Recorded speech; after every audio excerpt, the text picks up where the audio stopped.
So hello student, जैसा कि आपको मालूम है कि जेई 2024 का पेपर स्टार्ट हो चुके हैं और 27 जनवरी को हमारा फर्स्ट पेपर हुआ है। तो इस फर्स्ट पेपर के जो मॉर्निंग शिफ्ट का पेपर है उसको आज हम यहाँ डिस्कस करने वाले हैं इस वीडियो में। ओके, तो अब इस वीडियो में हम मैथमेटिक्स में जितने भी क्वेश्चन हैं उसको हम डिस्कस करेंगे। उसमें भी सबसे पहले हम उस चीज़ को डिस्कस करेंगे कि ऐसे कौन से क्वेश्चन थे जिसको हमें चुन चुन के मारना था, मतलब जो अटेम्प्ट करने लायक थे। जी हाँ, सारे क्वेश्चन अटेम्प्ट नहीं करने, पहले भी मैं आपको वीडियोज में बता चुका हूँ, है ना, कि सारे क्वेश्चन अटेम्प्ट नहीं करने होते हैं, हमें मैथमेटिक्स में चुन चुन के मारना होता है। क्योंकि टोटल 30 क्वेश्चंस में से काफ़ी सारे, एटलीस्ट 15 क्वेश्चंस आपको इतने आसानी से मिल जाएंगे जिनको आप आसानी से सॉल्व कर सकते हो और 60 मार्क्स ला सकते हो। 60 मार्क्स का मतलब होता है 99.9 परसेंटाइल आप मैथमेटिक्स में ईजिली ला सकते हो। बट प्रॉब्लम कहाँ पर होती है कि हम चुन चुन के नहीं मारते, हम सबको ख़त्म करने की कोशिश करते हैं।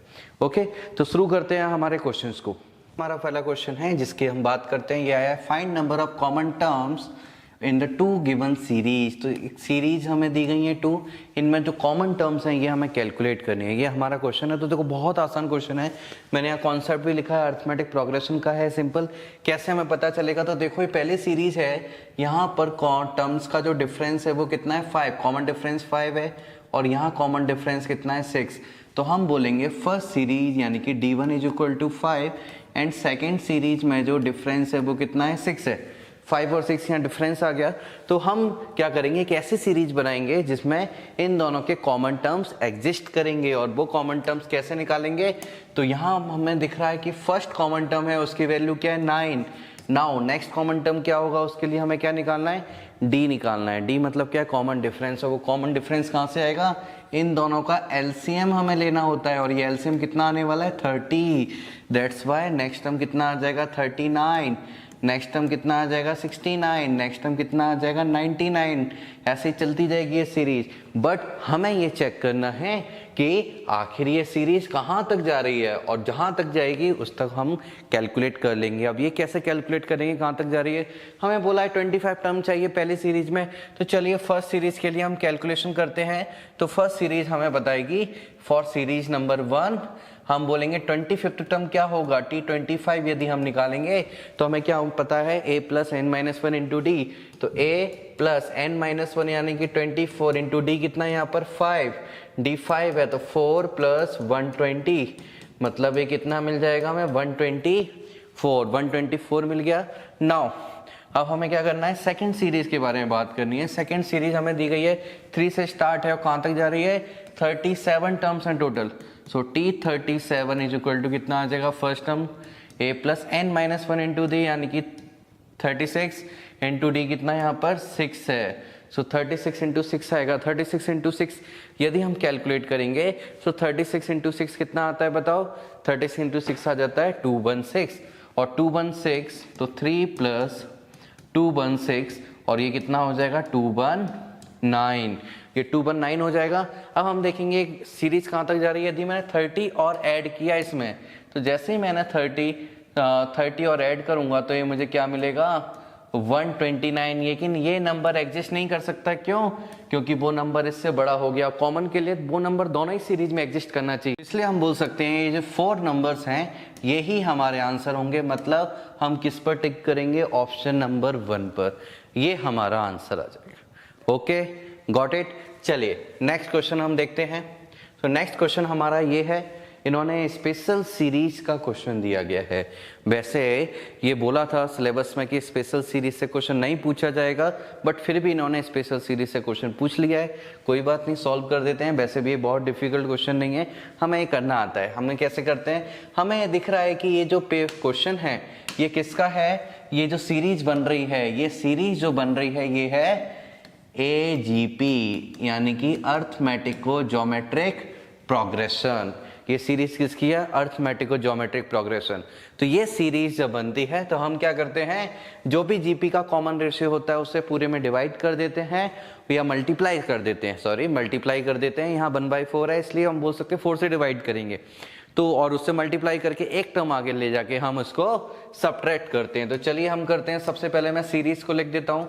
तो यहाँ 8 is equal to 3 plus p upon 4 plus 3 plus 2p upon 4 square dot dot infinite तक सीरीज जा रही है। तो हमें दिख रहा है कॉमन रेशियो क्या है यहाँ पर 4, 1/4 कॉमन रेशियो है क्योंकि 1/4 स्क्वायर इस तरह से जा रहा है, इसलिए हम क्या करेंगे 1/4 से मल्टीप्लाई करेंगे। तो इसलिए यहाँ क्या बन जाएगा 1/4 से करेंगे तो यहाँ पर 8/4 2 आ जाएगा इज इक्वल टू, ये 3 ऐसा ही रहेगा 3/4 को यहाँ लिखते हैं हम, प्लस यहाँ आ जाएगा 3 plus p/4 square plus dot dot infinite, ऐसा हो जाएगा। इन दोनों को हम यदि सब्ट्रैक्ट करेंगे तो सब्ट्रैक्ट करने पर हमें क्या मिलता है, जैसे ही मैंने सब्ट्रैक्ट किया इन सबको तो 8 - 2 मुझे मिल जाएगा 6, यहाँ से मुझे क्या मिल जाएगा 3/4 कट हो जाएगा, मिलेगा ये वाली चीज as it is 3 plus p/4 plus यहाँ से मिलेगा मुझे 2p, सॉरी यहाँ से मुझे मिलेगा p/4 स्क्वायर, यहाँ से मिलेगा p/4 square and so on infinite तक, इस तरह से मुझे मिल जाएगा, है ना। अब मैं क्या करना चाहता हूँ, यहाँ पर ये जो 3 है 3 को मैं इधर शिफ्ट करना चाहता हूँ। जैसे ही मैं 3 को इधर शिफ्ट करूंगा तो मुझे यहाँ 3 मिल जाएगा, और यहाँ राइट हैंड साइड में क्या बन रहा है, यहाँ राइट हैंड साइड में इनफाइनाइट जीपी बन रही है, ऐसा कॉमन रेशियो अगेन 1/4 है। तो उसका फॉर्मूला क्या होता है, उसका फॉर्मूला हमें मालूम है, होता है a/1 - r इनफाइनाइट जीपी के सम का फॉर्मूला। तो दैट्स वाई a की वैल्यू कितनी है p/4/1 - r, तो 1 - 1/4। इसको जरा सॉल्व करते हैं तो ऊपर मिलेगा हमें p/4, नीचे मिलेगा 3/4, 4 से 4 कट हो जाएगा। जरा हम यहाँ पर सॉल्व करेंगे तो जैसे ही मैं यहाँ पर सॉल्व करता हूँ तो मुझे क्या मिलने वाला है 3, LHS में 3 लिखा है इज इक्वल टू p/3, और इस 3 को हम इधर शिफ्ट कर देंगे तो 3 × 3 कितना बन जाएगा 9। दैट्स वाई p की वैल्यू हमारे पास कितनी आ जाएगी 9, जो कि हमें ऑप्शन नंबर 1 में आसानी से दिख रही है। गॉट इट, समझ में आया कितना आसानी से हम इस क्वेश्चन को सॉल्व कर सकते हैं। स्पेशल सीरीज का क्वेश्चन है, यदि आपको बेसिक चीज आती है तो आप बहुत आसानी से इसको सॉल्व कर सकते हो, इसमें कोई भी कॉम्प्लिकेशन नहीं था और ये क्वेश्चन करने लायक था जेईई में। ओके, चलिए नेक्स्ट क्वेश्चन की तरफ हम आगे बढ़ते हैं। नेक्स्ट क्वेश्चन ये है, यहाँ पर हमें कुछ दिया है, this is the derivatives question. Derivative का क्वेश्चन है, इंटीजर फॉर्म में दिया गया है, थोड़ा अलग तरीके से पूछ लिया गया है। डोंट वरी, हम इसको सॉल्व करते हैं आसान तरीके से। तो इसको हमें क्या करना है, हमें बोला है f(x) की वैल्यू दी है, देन फाइंड f'10। कोई बात नहीं, हम पहले क्वेश्चन को लिख लेते हैं, जब भी कुछ समझ में नहीं आए क्वेश्चन को लिख लिया करो। ओके, तो x³ plus x² f'1 plus x into f"2 plus f'3। अब जरा ध्यान से देखो, यहाँ हमें बहुत सारे डैश दिए हैं। डैश का मतलब क्या होता है, डिफरेंशिएशन। पर ये चीज एक कांस्टेंट है क्योंकि अंदर x की जगह 3 डाल दिया है, x नहीं है यहाँ पर भी x नहीं है, 2 है, 1 है, मतलब ये चीजें कांस्टेंट है। जो x होता है वही क्या होता है, वेरिएबल होता है। तो इसलिए हम यहाँ पर क्या करने वाले हैं, मैं यहाँ पर पूरे का डिफरेंशिएशन करने वाला हूँ। तो मैं यहाँ कैलकुलेट करूंगा f'(x), ये कितना मिल जाएगा मुझे, ये मिलेगा 3x² plus 2x into f'1 plus x का 1 हो जाएगा यहाँ f'2। f'3 क्या बन जाएगा, 0 बन जाएगा, है ना, क्योंकि वो कांस्टेंट था इसलिए वो उसको हमने 0 कर दिया। नाउ एक बार और डिफरेंशिएट कर देते हैं इसको, तो ये क्या बन जाएगा f'(x) is equal to 6x plus twice of इस बार x का 1 f'1 f'2 फिर से 0 हो जाएगा क्योंकि ये क्या है, कांस्टेंट है। इतना हमने किया। ना एक बार और डिफरेंशिएट करते हैं तो क्या होगा देखते हैं। एक बार और मैंने किया तो f'(x) और ये क्या आ गया 6। ये तो मजा आ गया। क्या मजा आ गया यहाँ पर कि f'(x) 3 टाइम जब मैंने डिफरेंशिएशन किया तो एक कांस्टेंट वैल्यू मिल गई, और कांस्टेंट वैल्यू मिल गई इसका मतलब ये x पर डिपेंड करता ही नहीं है। तो x को हम कुछ भी डाल दें, यहाँ पर 3 डाला है, दैट्स वाई इसकी वैल्यू कितनी है 6। 3 डालो, 10 डालो, 1 डालो, -1 डालो, इनफाइनाइट डालो, कुछ भी डालो, डजंट मैटर, क्या होगा यहाँ पर 6 आ जाएगा।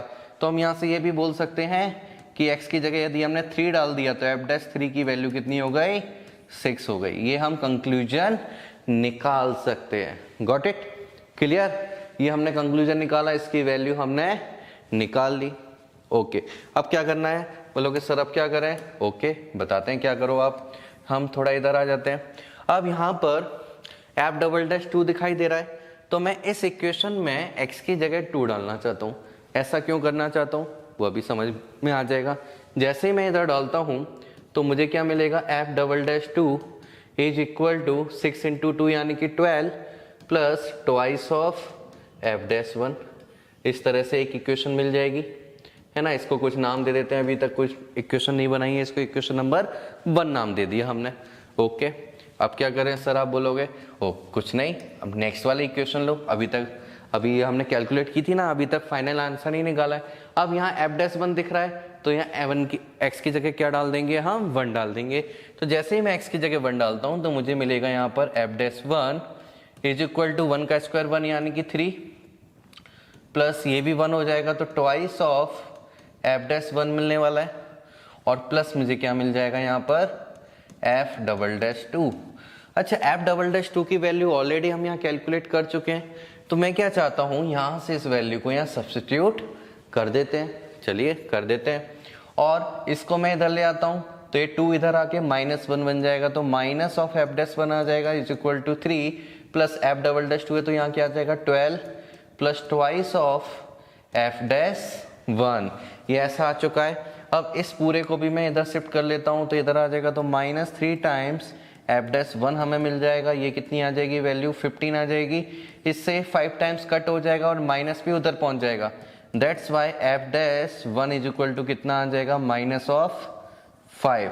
एफ डैश 1 की वैल्यू हमें मिल चुकी है -5। अब जैसे ही इस -5 वैल्यू को मैं इसमें पुट करता हूं, क्योंकि ये वैल्यू -5 आ चुकी है हमारी, -5 डालेंगे तो आंसर क्या मिलेगा, -5 इंटू 2, ये मुझे मिल जाएगा यहाँ पर 12 माइनस 10 यानी कि 2। मतलब इसकी वैल्यू भी मुझे मिल चुकी है, कितनी हो गई है, 2। ये वैल्यू भी 2 आ गई है। तो हम फाइनली हम बोल सकते हैं हमें चाहिए क्या था, एफ डैश 10, तो एफ डैश 10 चाहिए, हमें सारी वैल्यू मिल चुकी है। तो चलिए यहाँ पर जगह थोड़ी कम है, नेक्स्ट पेज पर हम चलते हैं, और यहाँ इन सबको मैं दोबारा लिखता हूँ। तो एफ डैश एक्स को मैं दोबारा लिखना चाहता हूँ यहाँ पर, F dash x is equal to कितना था हमारे पास, ये f dash 2 is equal to है 3x square plus 2x, 3x square plus 2x, f dash 1 plus F double dash 2, f double dash 2।